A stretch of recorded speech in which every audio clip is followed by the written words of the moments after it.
Jadi gini, zaman now ini itu banyak ustadz yang ngomong, mari murnikan Islam, kembali ke Quran dan hadis saja.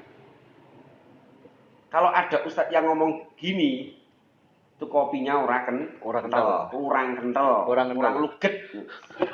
Kurang luget lah cara basa Jawa. Oke, siap. Kurang luget. Ada keterangan dalam kitab Tafsir Ar-Razi juz 5 halaman 248. Qauluhu atiullah wa atiur rasul yadullu ala wujubi mutaba'atil kitab was sunnah. Firman Allah atiullah wa atiur rasul ini menunjukkan bahwa kita ini wajib untuk mengikuti Quran dan sunnah atau hadis lah. Qauluhu wa ulil amri minkum yadullu indana ala anna ijma'al ummah hujjah. Firman Allah wa ulil amri minkum menunjukkan bagi kita bahwa kesepakatan ulama adalah sebagai hujjah. Qauluhu fa in tanaza'tum fi syai'in farudduhu ila Allah wa rasul yadullu indana ala anal qiyas hujjah. Firman Allah fa in tanaza'tum fi syai'in farudduhu ila Allah wa rasul menunjukkan bagi kita bahwa qiyas adalah sebagai hujjah. Jadi pedoman Islam itu tidak hanya memakai Quran dan hadis saja, bro. Di samping Quran hadis juga pakai ijma' dan qiyas. ثم جعلناك على شريعة من الأمر فاتبعها ولا تتبع أهواء الذين لا يعلمون. Baik, banyak orang saudara-saudara kita menuduh kita dengan Wahabi ya. Maka mungkin mereka tidak tahu siapa Syekh Muhammad bin Abdul Wahhab rahimahullahu taala. Apalagi banyak orang-orang Syiah yang menyebarkan isu bahwasanya Wahabi mengkafirkan kaum muslimin, Wahabi ya suka menumpahkan darah kaum muslimin ya. Dan macam-macam tuduhan. Wahabi mengharamkan ziarah kubur, Wahabi mengharamkan salawat kepada Nabi sallallahu alaihi wasallam, tuduhan yang dihembuskan. Kemudian tuduhan-tuduhan tersebut disambut oleh sebagian saudara-saudara kita. Akhirnya semakin besar tuduhan tersebut. Dan ini semua adalah tuduhan tidak benar. Kita mengatakan kenyataan mendustakan itu semua. Kita tahu Raja Wahabi, Raja Salman ya, di antaranya. Hafizahullah ta'ala. Hari ini saya baru dapat kabar dia menyuruh seorang wartawan diberhentikan dari pekerjaannya dan koran dipermasalahkan di kasuskan. Kenapa? Karena wartawan tersebut memuji dia berlebihan. Ya.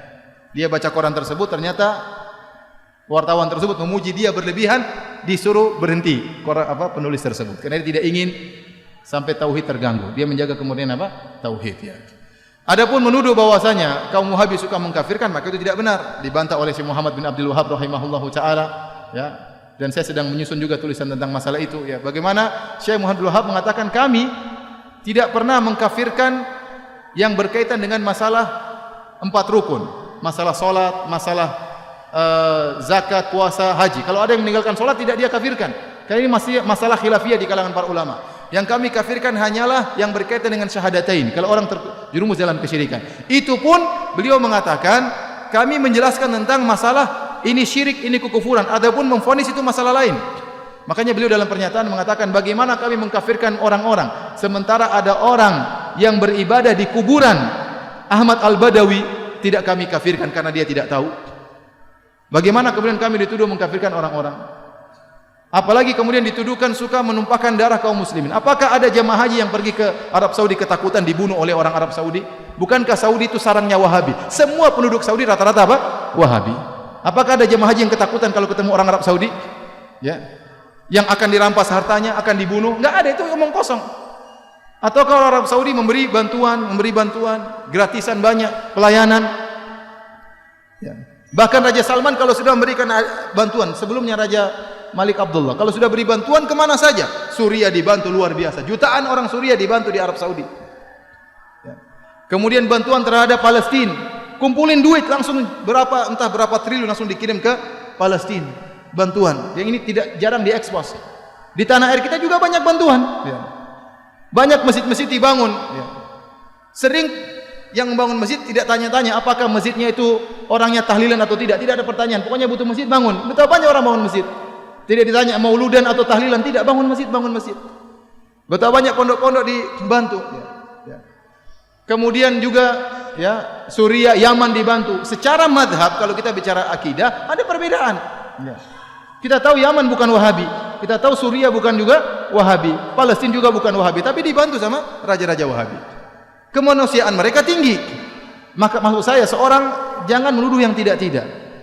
Kalau dia menuduh bahwasanya Syekh Muhammad bin Wahab melarang untuk ziarah kubur, tidak benar. Kita suruh ziarah kubur, yang tidak boleh kalau minta kepada penghuni kubur.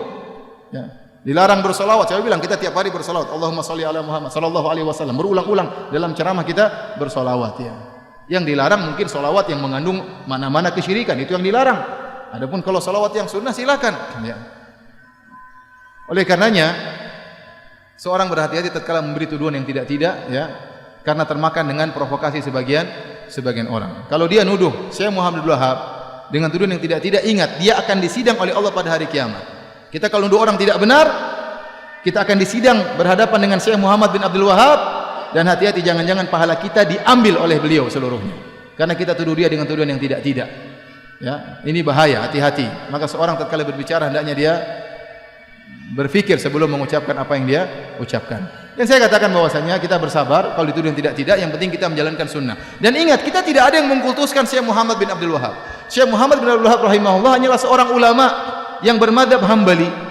Jadi bisa salah bisa benar, kalau salah kita tolak, kalau benar kita ambil.